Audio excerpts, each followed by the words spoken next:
오늘 저녁 우리에게 주시는 하나님의 은혜의 말씀은 요한복음 11장 1절에서 16절까지의 말씀입니다. 다 같이 합독하도록 하겠습니다. 어떤 병든 자가 있으니 이는 마리아와 그 형제 마르다의 촌 베다니에 사는 나사로라.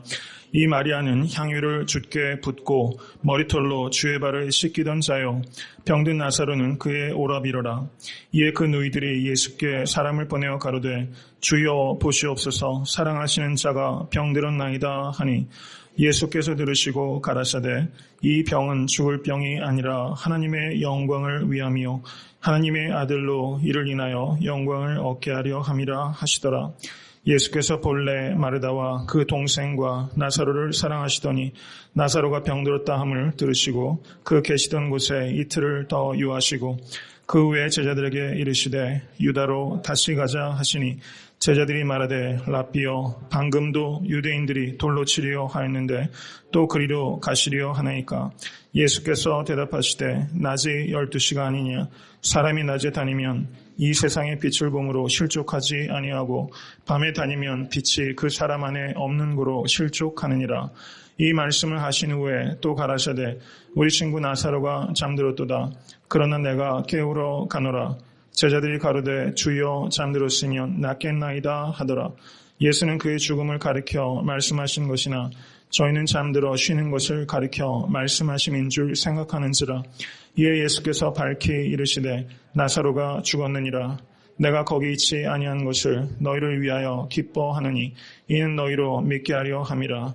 그러나 그에게로 가자 하신대 디드모라 하는 도마가 다른 제자들에게 말하되 우리도 주와 함께 죽으러 가자 하니라. 아멘. 하나님의 말씀입니다.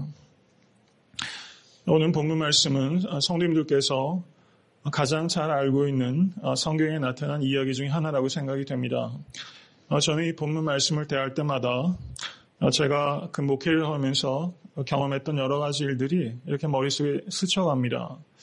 한 번은 지난 1월 달에 제 결혼식 때도 뉴욕에 있는 한빛교회, 제가 이전에 부목사로 섬겼던 교회입니다. 그 장로님, 그 와이프 되시는 집사님이 그때 오셨었는데요. 그분과 한 10명 조금 넘는 분들하고 그 요한복음을 가지고 큐티를 했던 적이 있습니다. 그런데 성경 공부하던 중에 그 집사님께서 그 암이 발병하셨어요. 다행히 초기였기 때문에 잘 치료가 되었지만 그 집사님이 암이 발병하셨는데 불구하고 한 번도 그 모임에 안 빠지시고 나오시면서 그런 이야기를 나누신 적이 있습니다. 사랑하시는 자가 병들었나이다. 이 말씀을 묵상하시면서 자기가 암에 걸린 것이 하나님께서 자기를 사랑하지 않는 증거가 아니라 사랑하시는 증거라는 것을 깨닫게 되었습니다. 이런 나눔을 해주시더라고요. 저는 그 단순한 나눔이 굉장히 마음속에 큰 울림이 돼서 늘 기억에 새롭습니다. 또 한 번은 이제 막 30대 중반을 조금 넘긴 아주 건장한 한국의 제 모교의 후배가 있습니다. 그런데 둘째 아들, 이제 막 돌도 지나지 않은 아들을 안고서 계단에서 굴러가지고 병원에 가보니까 백혈병이라는 게 밝혀져서 그 30대 중반을 막 넘고 둘째 아들이 돌도 지나지 않은 그 후배에게 제가 가서 이 말씀을 전했거든요.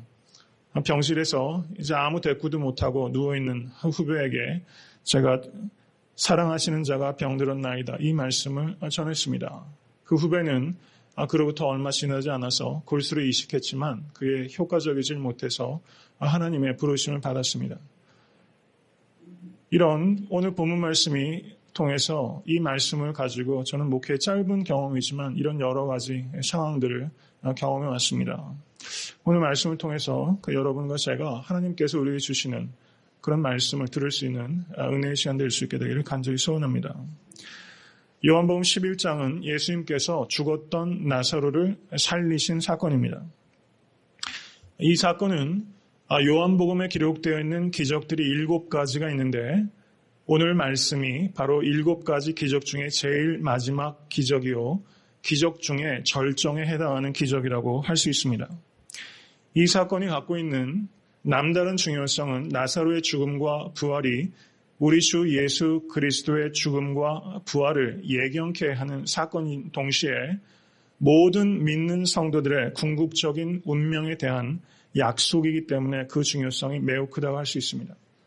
오늘 나사로의 운명은 바로 여러분과 저의 운명이 될 것입니다. 이 사실을 믿으실 수 있게 되기를 간절히 축원합니다.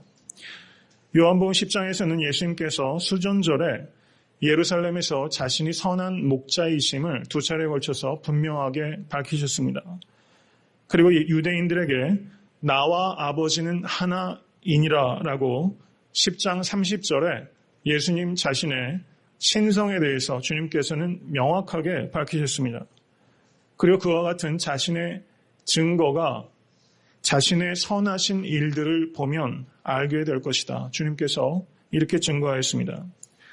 예수님께서는 마지막까지 설득하시고 그리고 믿고 깨닫게 되기를 초청하셨지만 유대인들은 끝끝내 거절하고 또다시 돌을 들어서 예수님을 죽이려고 했던 것입니다. 그러자 예수님께서는 아직 때가 되지 않았기 때문에 예수님께서 예루살렘을 벗어나셔서 요단 건너 동편 베다니 세례 요한이 세례 주었던 곳이요 예수님께서 세례 받으셨던 곳으로 물러가셨습니다. 그리고 이제 예수님께서는 수전절이 12월 말이기 때문에 4월 달에 있는 6월절까지 불과 4달만 지나면 예수님께서 마지막으로 6월절을 지키시기 위해서 예루살렘에 올라가시고 그리고 계획하셨던 대로 십자가를 지시게 됩니다. 이제 예수님께서는 베다니에 가셔서 그 마지막 사역을 감당하시기 위해서 충전하는 그런 매우 중요한 시간을 바로 베다니에서 보내고 있었던 것입니다.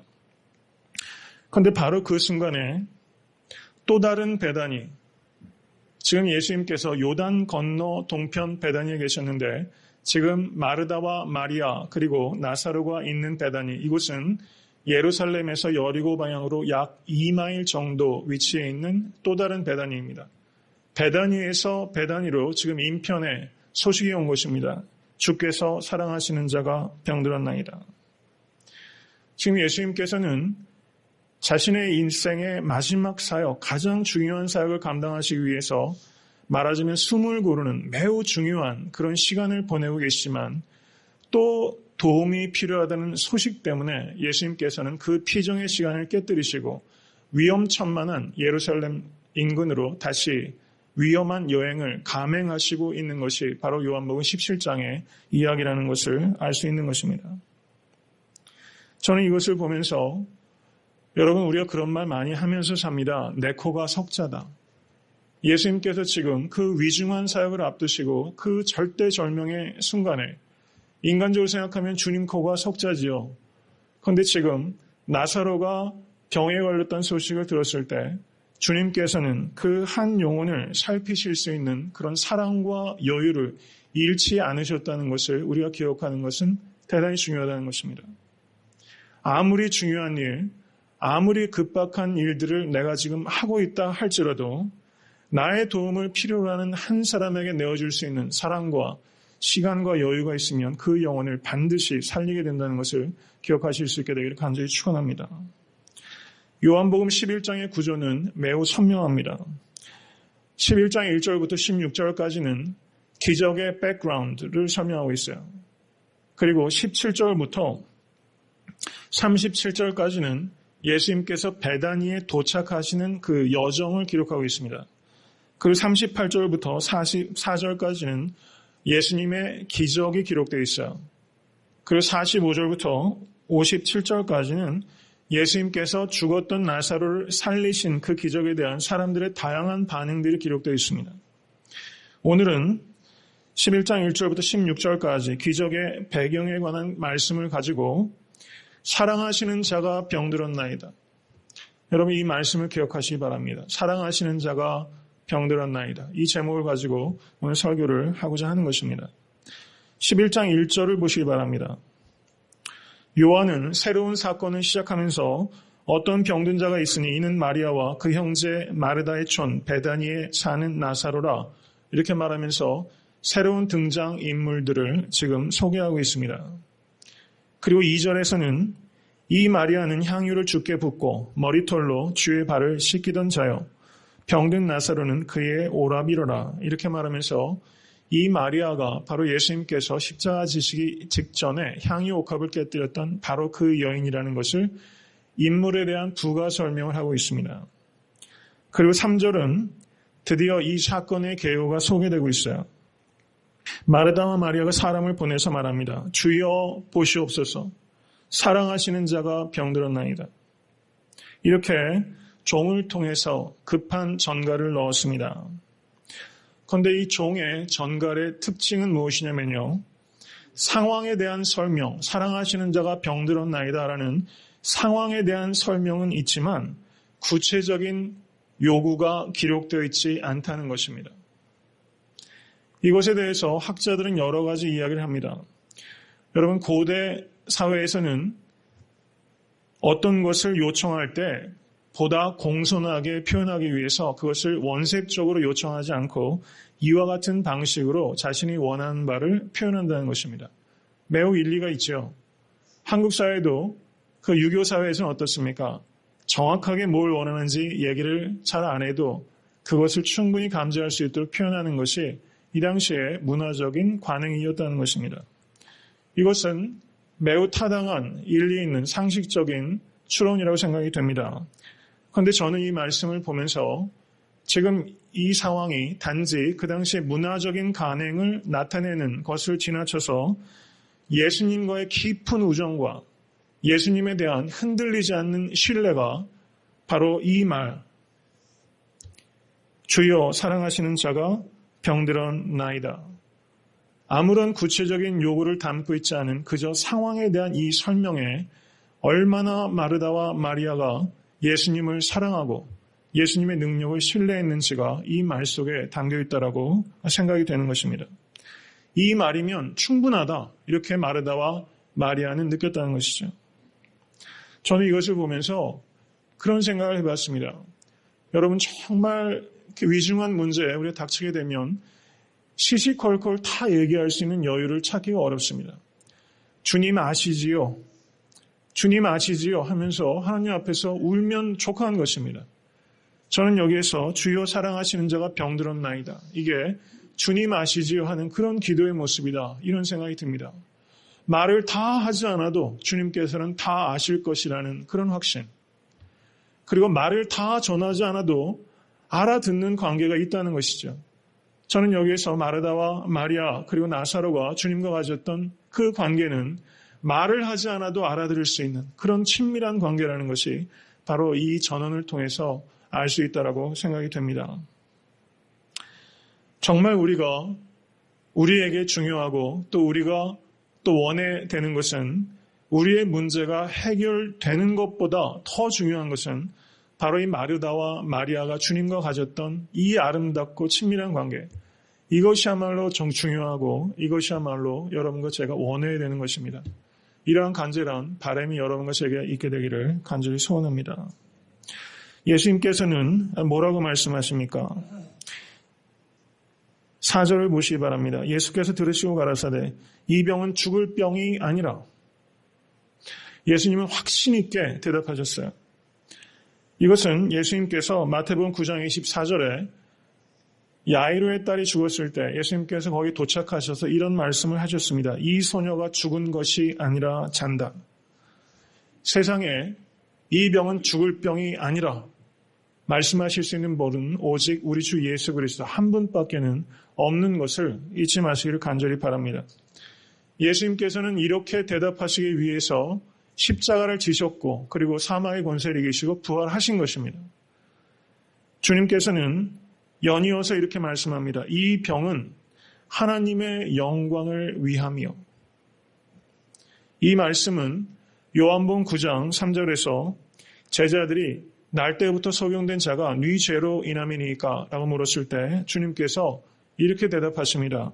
이 사람이나 그 부모가 죄를 범한 것이 아니라 그에게서 하나님의 하시는 일을 나타내고자 함이니라. 이 말씀과 매우 유사한 말씀입니다. 여러분, 이 말씀을 어떻게 이해해 오셨습니까? 특별히 여러분 살아오다 보면은 피할 수 없는 고난 있죠.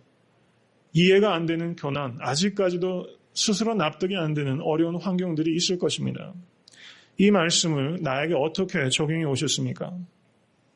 이 말씀의 뜻은 하나님의 영광을 얻기 위한 도구로 사용하기 위해서 하나님께서 애꿎게 이 사람에게 질병을 준 것이다. 이런 뜻은 결코 아니라는 것입니다.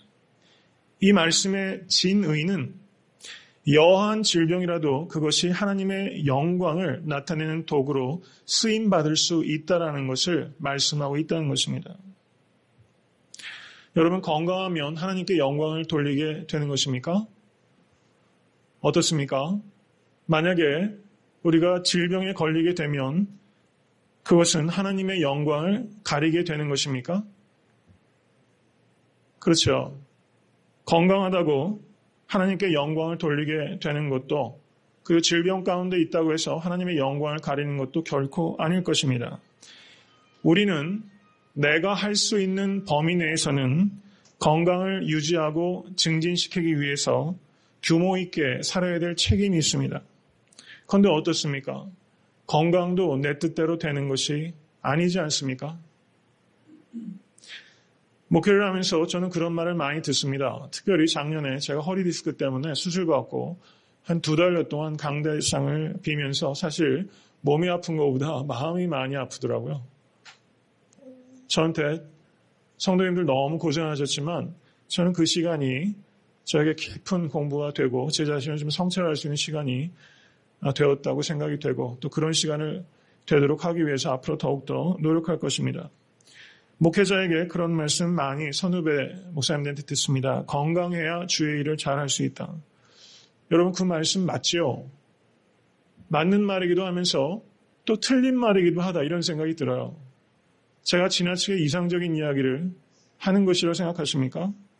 건강할 때는 건강을 통해서 하나님께 영광을 돌리면 되는 일이고, 질병 가운데 있으면 질병을 통해서 하나님께 영광을 돌릴 길을 찾으면 되는 것입니다. 질병이 되었던, 가난이 되었던, 실패가 되었던 그 어떤 환경에서든 하나님께서는 하나님께 영광을 돌릴 수 있는 그런 능력을 우리 주 예수 그리스도 안에서 우리에게 부어주신 것입니다. 이 사실을 믿으실 수 있게 될 간절히 바랍니다. 그렇기 때문에 건강하든 질병이든 그것이 내가 하나님께 영광을 돌리지 못하는 장애나 핑계거리로 삼는 것은 결코 성숙한 그리스도인의 자세라고 할 수 없다는 것을 기억해야 됩니다. 제가 오늘 말씀을 준비하면서 또 한 위대한 그리스도인, 위대한 영혼을 만날 수 있었습니다. 저는 이렇게 설교를 준비하면서 제가 알지 못했던 사람을 그 지면을 통해서 혹은 인터넷을 통해서 알게 되면 정말 쾌감이 있습니다. 제가 소개하는 사람이 이제 13살에 죽은 한 소년입니다. 미국의 천재 시인이라고 알려지기도 했더라고요. 제가 여러 가지를 검색해 봤는데요. 2004년에 죽었습니다. 이 소년의 이름은 매티 스테파넥이란 소년이에요. 아시는 분들도 계실 겁니다. 한번 집에 가서 검색해 보시고 여러 가지 자료들을 한번 보시면 정말 이렇게 은혜가 될 겁니다. 제 마음이 그냥 뭉클하더라고요. 이 소년이 근육에 힘이 점점 빠져서 죽는 그런 병에 걸렸습니다. 근육 이영양증을 앓고 있었습니다. 어렸을 때부터 휠체어와 인공호흡기 등 온갖 기계들의 도움을 받지 못하면 생존 자체가 불가능한 아이였습니다. 어렸을 때부터 매주 한 차례씩 신장 투석을 받았습니다. 그런데 죽는 순간까지 한순간도 용기와 희망을 잃지 않았습니다. 2000년에 드디어 의사가 이 매티 스테파넥이라는 소년에게 이런 이야기를 합니다. 이제는 더 이상 희망이 없었습니다. 그래서 마지막 소원이 무엇이냐 이 매티에게 물었습니다. 그러자 매티가 3가지 소원을 말합니다. 첫째는 자신이 시집을 내서 자신의 생각과 감정들을 사람들에게 나누고 싶습니다. 2번째는 자신의 영웅인 지미 카터 대통령을 만나고 싶습니다. 3번째는 시집이 나오면 오프라 윈프리 쇼에 나가서 많은 사람들과 알고 또 그들과 대화하고 싶습니다. 이렇게 3가지 소원을 2000년에, 이때면 한 10살 정도 됐겠네요. 이렇게 분명하게 소원을 정할 수 있다는 것은요, 이 생각하는 아이이기 때문에 가능한 거예요. 생각하고 있었어요. 뭘 원하는지를 정확히 알고 있었습니다. 그리고 이 3가지가 다 이루어졌습니다. 그런데 참 기구한 것은 이 매티의 3형이 모두 똑같은 병으로 죽었다는 것입니다. 이 매티는 그 친하던 형들을 셋을 하나님께로 보내면서 그 고통의 시간, 그리고 자신도 영락없이 죽을 수밖에 없다는 그 시간, 시한폭탄에 초침이 돌아가는 것 같은 그 시간 속에서 그걸 이겨내고 시집을 빚어낸 것입니다. 첫 번째 시집이 나왔습니다. 불티나게 팔렸습니다. 그리고 오프라 윈프리는 이 소년에게 희망을 가르치는 나의 꼬마 스승이라는 그런 칭호를 붙이게 됩니다. 그리고 오프라 윈프리 쇼에 나갔으면 물론입니다. 그 지미 카터 전 대통령이 2001년도에 병세가 악화됐을 때 병실을 방문하고 그 후에도 계속 편지를 오가면서 이 소년과 세계 평화를 증진하기 위해서는 어떤 일을 해야 되는가라는 주제로 진지한 대화를 편지로 주고받았다는 이런 이야기들도 전해집니다. 14살 생일을 앞두고 일주일 전에 이 매티는 죽었습니다. 그때 지미 카터 전 대통령과 오프라 윈프리 그리고 약 1000명의 조문객이 이 소년의 마지막 길을 대응했습니다. 그리고 지미 카터가 이런 말을 합니다. 그는 내가 아는 사람 중 가장 비범한 사람 중에 한 사람이었다. 그의 어머니 제니 스테파넥은 이렇게 말했습니다. 매티는 나의 아들이며 이 세상에서 가장 좋은 친구였습니다. 매티의 언어는 전혀 다른 세계의 언어였습니다. 그의 순수함과 거짓없는 표현을 통해서 엄마인 나를 깊고 매력적인 세계로 이끌어 주었습니다. 아이들은 신의 소리를 가장 잘 들을 수 있습니다. 아이들의 지혜로움은 우리가 느끼지 못하는 일상의 행복을 일깨워줍니다. 하나님은 아이들의 목소리를 빌려 우리의 영혼을 두드리십니다. 이렇게 어머니가 매티를 추모합니다. 매티의 시 중에 하나를 소개합니다.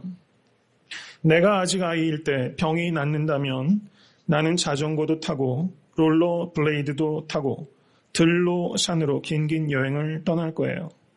내가 고등학생이 되어 병이 낫는다면 나는 운전면허증을 따서 차를 몰고 다니고 졸업 파티에서 춤이란 춤은 다 출 거예요. 내가 어른이 되어 병이 낫는다면 나는 세계를 돌아다니면서 평화를 노래하고 결혼해서 아이들을 낳을 거예요. 내가 할아버지가 되어 병이 낫는다면 나는 낯선 나라를 찾아가 여러 가지 문화를 즐기고 내가 찍은 사진을 손자, 손녀들에게 자랑삼아 보여줄 거예요. 내가 살아있는 동안에 병이 낫는다면 나는 고통도 내 몸에 주렁주렁 달렸던 기계도 없이 살아가면서 내가 누리는 이 삶이 고맙다고 말하고 또 말할래요. 내가 하늘나라에 묻힐 때 병이 낫는다 해도 거기 있는 형들과 누나들과 함께 나는 기뻐할 거예요. 그 병을 고치는 방법을 알아내는데 내 몸도 도움이 됐을 테니 나는 여전히 행복할 거예요. 이런 시를 남기고 있다는 겁니다. 13살 소년이 죽을 때 자신의 육신 낫지 못하고 하나님께 들림을 받아도 내 육체가 내가 죽을 수밖에 없었던 원인을 밝히는 데 쓰일 수 있다면 나는 여전히 행복할 것이다.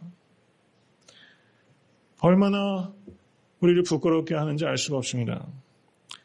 그런데 참 안타까운 것은 이 매티의 엄마입니다. 이 매티의 엄마 역시 똑같은 병이었어요. 근데 자신의 병을 몰랐어요. 그리고 그 병이 유전된다는 사실을 몰랐습니다. 모르고 결혼해서 아이를 넷이나 먼저 보내는 이 어머니의 마음이 오죽하겠습니까? 이 어머니가 이런 말을 했습니다. 나는 내게 얼마나 시간이 남아있는지 모릅니다. 나는 나의 반쪽이 너무나 그립습니다. 내게 가장 쉬운 길은 잿빛 절망 속에 주저앉아서 죽어가는 것입니다. 매티는 이런 나의 모습을 예견하고 죽기 전에 내게 열심히 살겠다는 모든 약속을 받아냈습니다. 나는 감사하는 마음과 희망을 찾기 위해 노력할 것입니다. 내 아들이 만든 노래와 시처럼 세상을 즐겁게 대하며 아들을 그리워할 것입니다. 나는 소박하게나마 할 수 있는 한 희망과 평화의 메시지를 전할 것입니다. 폭풍이 지나간 후에는 무엇이 오는지를 언제나 기억할 것입니다. 이렇게 어머니가 이야기했어요. 저는 이 대목이 생각이 됩니다. 매티가 먼저 죽으면서 어머니에게 어머니를 걱정하잖아요. 내가 떠나면 열심히 살겠다는 약속을 해달라는 겁니다. 엄마한테. 여러분, 나사로를 살리기 위해서 예수님은 죽으셔야 했습니다. 죽었다 살았던 나사로가 그 전과 그 후의 삶이 달라졌으면 물론일 것입니다. 저는 여러분과 제가 예수 그리스도의 십자가 그 부활을 정말 무겁게 받아들인다면 우리가 삶을 용기와 희망을 가지고 살아달라는 주님의 간절한 부탁을 들을 수 있어야 될 것입니다. 제가 사는 그 타운하우스에는 흑인 그 몸에 걷지 못하는 흑인 한 분이 계세요. 밖에 아침에 나올 때도 주차장에 계시고 밤에 늦게 들어갈 때도 주차장에서 늘 그냥 휠체어를 모시면서 온 홈타운을 자기 집처럼 돌아다니시는데 제가 그분을 주목해서 보게 되는 것은 여느 사람들의 얼굴에서 볼 수 없는 평안한 기운이 얼굴에 가득하기 때문입니다. 그래서 한번 물었어요. 이름이 뭐냐? 그분은 저를 보면요. 멀리서 이렇게 합니다. 그럼 저도 차 속에서 막 힘껏 그 이름이 켄이에요. 그래서 어제 물었어요. 조심스러웠죠. 그 전에 묻고 싶었는데 어제 물었습니다. 무슨 일이냐 도대체. 장애가 있는 거냐? 10년 전에 총에 5발 맞아서 이 왼쪽이 불구하는 것입니다. 제가 패스터라고 얘기했었고 기도하겠다고 얘기를 했었죠. 그 유순하고 아주 이너스한 그런 얼굴을 가지고 있는 사람이 그런 상처를 가지고 있었다는 것, 그리고 그런 상처를 고스란히 안고 살아갈 세월들을 생각하니까 가슴이 막막합니다. 그러면서 생각이 들기는 질병과 이런 상실이 얼마나 싫은지 모르겠어요. 우리가 이겨내야 될 이런 질병과 상실, 이런 것들 너무나 무섭고 너무나 싫습니다. 그런데 우리 주님께서는 이렇게 말씀하셨습니다. 이 병은 죽을 병이 아니라. 여러분 이 말씀을 믿으실 수 있게 되길 간절히 소원합니다. 세상에는 죽을 병이 있죠. 죽을 병으로 우리는 많은 지인들을 먼저 보내기도 했습니다. 그렇지만 죽을 병이 있는 것이 맞지만 죽을 병이 아닌 것도 맞는 것입니다. 질병의 권세가 최종적으로 우리를 다스리지 못하기 때문입니다. 성도에게 최종적인 결과는 죽음이 아니라 생명인 것을 선포하시고 주장하실 수 있게 될 간절히 바랍니다. 부활신앙은 무엇입니까? 그것은 질병도, 위험도, 가난도, 여한 실패도, 심지어 죽음도 끝이 아니라는 것이 바로 부활신앙입니다. 그러면 정말 예수 그리스도의 부활과 예수 그리스도 안에서 나의 부활, 믿는 성도들의 부활을 믿는 사람은 부활신앙이야말로 모든 것들의 가치를 전도시키는 역전의 명수인 것입니다. 여러분 부활로 우리는 모든 것을 새롭게 해석할 수 있는 눈을 얻게 된 것입니다. 부활신앙으로 살아가는 사람은 죽을 병에 혹시 걸린다 할지라도 그 병은 죽을 병이 결코 아니라는 이 두 가지 역설을 조화시켜내는 것입니다. 이 믿음을 가지실 수 있게 되기를 간절히 축원합니다. 하반신 불수 환자인 조니 어렉슨 타다라는 사람이 있습니다. 이 사람이 자신의 글에 이런 이야기를 합니다. 이 못 쓰는 다리로 하나님께 영광을 돌릴 수 있다면 나 자신이 휠체어에 갇혀 지내야 하는 것쯤은 아무 상관이 없습니다. 이렇게 말했어요. 여러분 이 말은 진심입니다. 여러분 일본의 빙점이라는 소설을 쓴 미우라 아야코라는 작가를 잘 아시죠? 그 사람은 평생 질병으로 많은 고통을 당한 사람입니다. 그런데 미우라 아야코가 이런 말을 합니다. 질병으로 내가 잃은 것은 건강뿐입니다. 그 대신 나는 신앙과 생명을 얻었습니다. 이런 말을 했어요. 정말 우리에게 중요한 것은 질병이나 건강 자체가 아닙니다. 우리가 하나님께 영광을 돌리고 있느냐, 그렇지 못하고 있느냐, 이것이 정말 중요하다는 것을 생각하실 수 있게 될 간절히 축원합니다. 여러분과 제가 조니 어렉슨 타다라는 사람처럼 하나님께 영광을 돌릴 수만 있다면 이것쯤은 아무 상관이 없습니다. 여러분 언제쯤 우리는 이런 고백을 할 수 있게 될까요? 이런 간절한 소망을 가지실 수 있게 되기를 간절히 소원합니다. 11장 5절을 보시기 바랍니다. 예수께서 본래 마르다와 그 동생과 나사로를 사랑하시더니 라고 말했어요. 여러분 11장 3절에 주여 보시옵소서 사랑하시는 자가 병들었나이다. 이 말씀과 11장 5절은 비슷한 내용이 반복되고 있어요. 그런데 여기서 중요한 것은 마르다와 마리아와 나사로의 이름을 각각 주님께서 반복하시면서 예수님께서 한 사람 한 사람을 사랑하신다는 것을 강조하셨다는 겁니다. 예수님께서는 우리를 집단으로 사랑하시는 게 아니에요. 우리 한 사람 한 사람을 개별적으로 고유한 방식으로 나를 아시고 나를 사랑하신다는 것을 믿으실 수 있기를 간절히 바랍니다. 이 믿음이 있으면 다 이길 수 있게 되는 것입니다. 이제 11장 6절은 우리 번역에는 그 접속사가 해석이 안 되고 있는데요. 11장 5절과 6절 사이에는 접속사 운이라는 그리스어가 있습니다. 이거는 therefore 이런 뜻이에요. therefore. 여러분 주의해서 보시기 바랍니다. therefore, 그러므로라는 거예요. 그럼 11장 5절과 6절을 연결해서 한번 보겠습니다. 예수께서 본래 마르다와 그 동생과 나사로를 사랑하시기 때문에 나사로가 병들었다함을 들으시고 그 계시던 곳에 이틀을 더 유하셨습니다. 이런 뜻입니다. 여러분, 예수님께서 지금 사랑하시는 자가 병들었다는 얘기를 들으시면 여러분 즉각 그쪽으로 가시는 게 맞지요? 그렇죠? 그런데 예수님께서는 어찌된 영문인지 구체적인 사유도 없는데 거기에서 이틀을 더 유하셨어요. 여기에서 우리가 생각해야 되는 것은 여러분 우리가 기도하는데 우리의 기도가 우리가 원하는 시간에 이루어지지 않고 한없이 지체되는 것이 주님께서 나를 사랑하시지 않는 증거가 결코 아니라는 것입니다. 주께서 마르다와 마리아와 나사로를 사랑하시기 때문에 therefore 그렇기 때문에 있는 곳에 이틀을 더 유하셨다. 이렇게 말씀하고 있다는 것입니다. 하나님의 사랑을 시간으로 판단하시지 마시기를 바랍니다. 일반적으로 내가 원하는 때보다 하나님께서 원하시는 때는 훨씬 빠릅니다. 그렇지 않습니까? 거의 대부분 우리가 훨씬 조급하죠. 그리고 하나님께서는 우리가 원하는 때보다 훨씬 늦게 일하시는 경우가 경험적으로 많이 있습니다.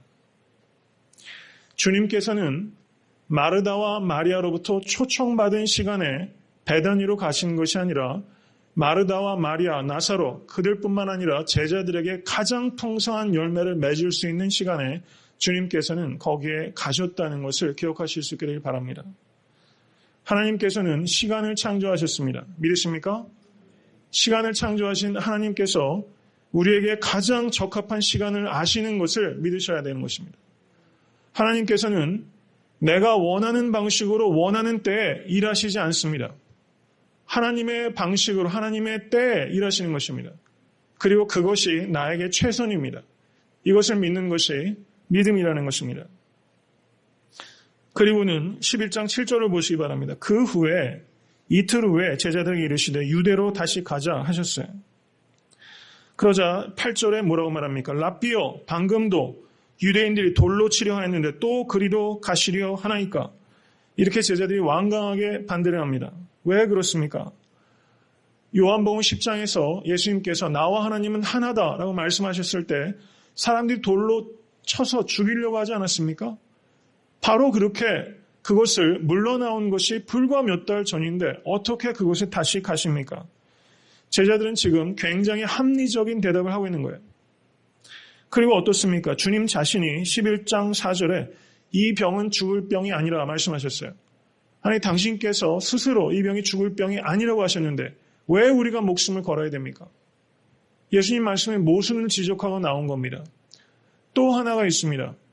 요한복음 10장 42절을 보시면 예수님께서 요단 건너 동편에 가셨을 때 많은 이들이 예수님을 믿게 되었다라고 기록하고 있어요. 예루살렘에서는 사람들이 예수님의 말씀에 불신하고 거절했는데 요단 동편 이곳에서는 사역에 큰 성공이 있었던 것입니다. 이성적으로도 말이 안 되고 예수님 자신이 모순되는 말씀이시고 그리고 사역도 이곳에서는 큰 성공을 거뒀는데 왜 예루살렘에 가야 됩니까? 이렇게 제자들은 예수님을 한사코 반대하고 있어요. 그런데 그 반대하는 이유들이 모두 타당하다는 것입니다. 저는 이 말씀을 읽으면서 두려움을 느꼈습니다. 분명히 저라도 이 순간에 제자들처럼 예수님께 예루살렘에 가시지 말라고 했을 것이기 때문입니다. 혹 우리도 중요한 국면에 제자들이 예수님을 만류했던 것처럼 우리의 생각과 경험과 우리의 믿음을 가지고 주님께서 가시는 길을 방해할 수 있었다는 것입니다. 혹은 앞으로도 우리가 영적으로 민감하지 못하면 이 제자들처럼 나사로를 구하러 가시는 그 길을 방해하고 나설 수 있다는 것입니다. 여러분 이것을 두려워하실 수 있기를 간절히 바랍니다. 합리적인 여론에 귀 기울이는 것 매우 중요합니다. 여러분 그런 이야기를 많이 듣습니다. 교회가 조금 성장하면요, 목회자가 초심을 잃어버린대. 그런 경우 많이 봤습니다. 저 스스로도. 조금 성장한 목사님 목에 힘이 들어가고 이전보다 훨씬 독선이 강하고 자기 확신이 너무 지나쳐져서 무리한 일들을 계획합니다. 그렇죠. 그러다 보면 어떻습니까? 교인들 너무 어려워지시고 교회가 길을 잃어버립니다. 나라도 그렇습니다. 위정자들이 한참 국민 여론이 많은 사람들이 호응하게 되면 오히려 그때부터 위기가 오는 경우가 굉장히 많아요.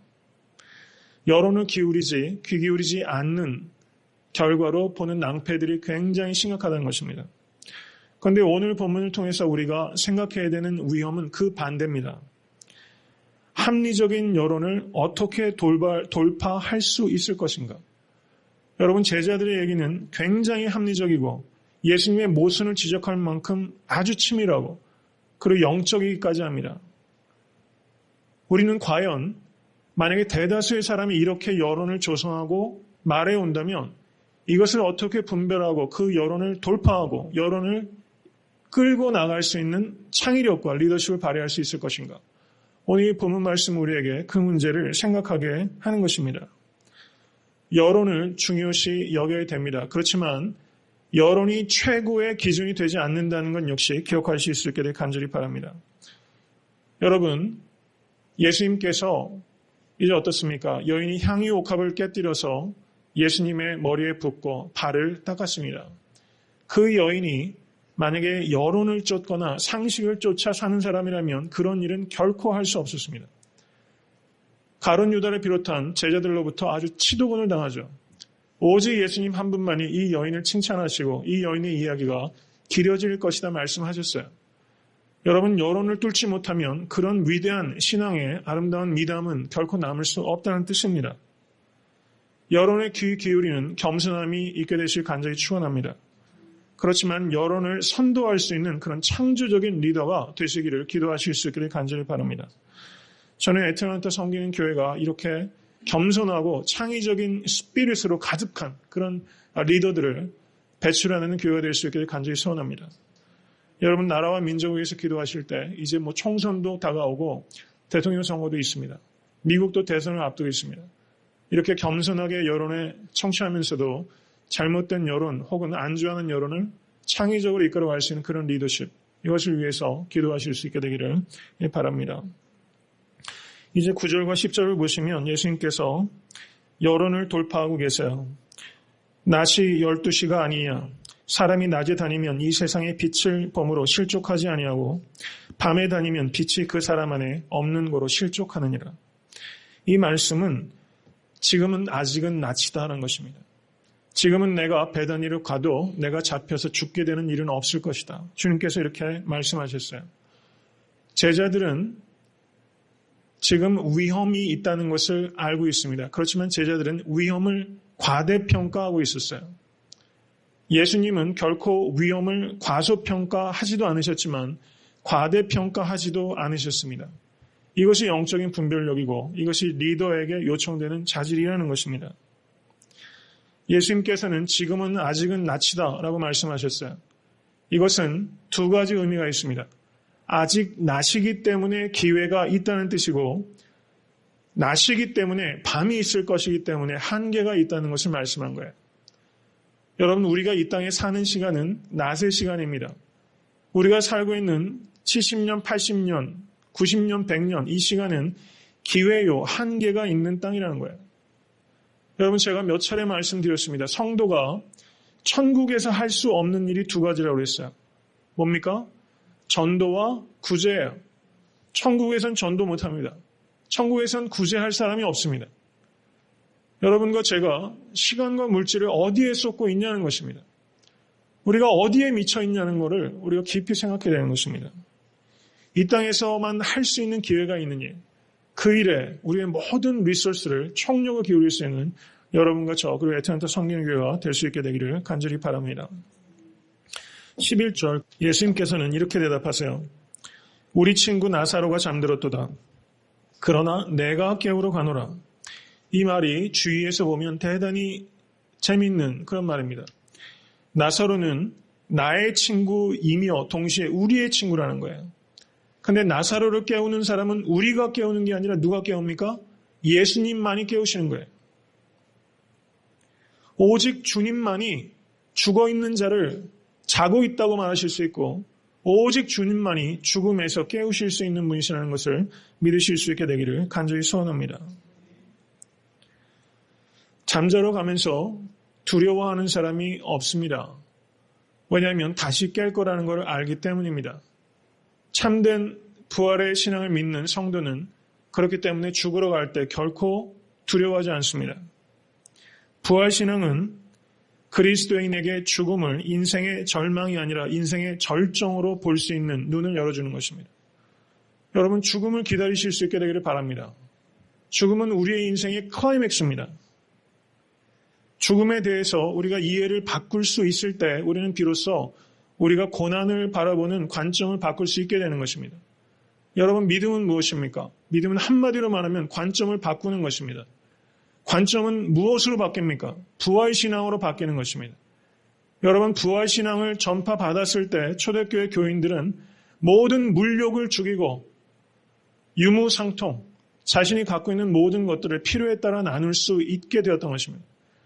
여러분, 물질에 대한 욕심은 결코 죽일 수 없는 탐욕입니다. 그 탐욕은 언제 죽일 수 있습니까? 부활신앙이 있을 때만 죽일 수 있게 되는 것입니다. 부활신앙이 있을 때만 우리는 죽음에 대한 관점을 바꾸고 물질에 대한 관점을 바르고 나 자신에 대한 관점을 바꿀 수 있게 되는 것입니다. 부활신앙이라는 새로운 렌즈를 잃어버리지 말게 되시기를 주님의 이름으로 간절히 축원합니다. 여러분, 제자들이 하는 일은 뭐였어요? 주님과 함께 가면 되는 거예요. 거기까지 하는 일이에요. 깨우는 일까지 내가 하려고 하기 때문에 지치고 피곤하고 실패하는 것입니다. 여러분, 교회에서 사역하는 일도 가정에서 나의 주어진 역할도 같이 가는 데까지가 내 역할과 책임의 한계인데 내가 깨우려고 하기 때문에 문제가 발생할 수 있다는 것을 우리가 배워야 됩니다.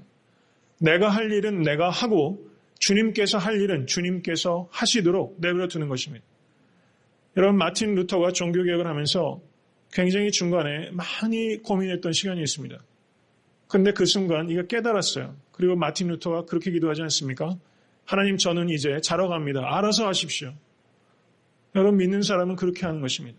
내가 할 일은 다 하고 모든 것은 주님께 맡기는 것입니다. 거기까지 했으면 성공한 것입니다. 이런 확신을 가지실 수 있게 되길 간절히 바랍니다. 이제 16절을 보시기 바랍니다. 디두모라 하는 도마가 다른 제자들에게 말하되 우리도 주와 함께 죽으러 가자.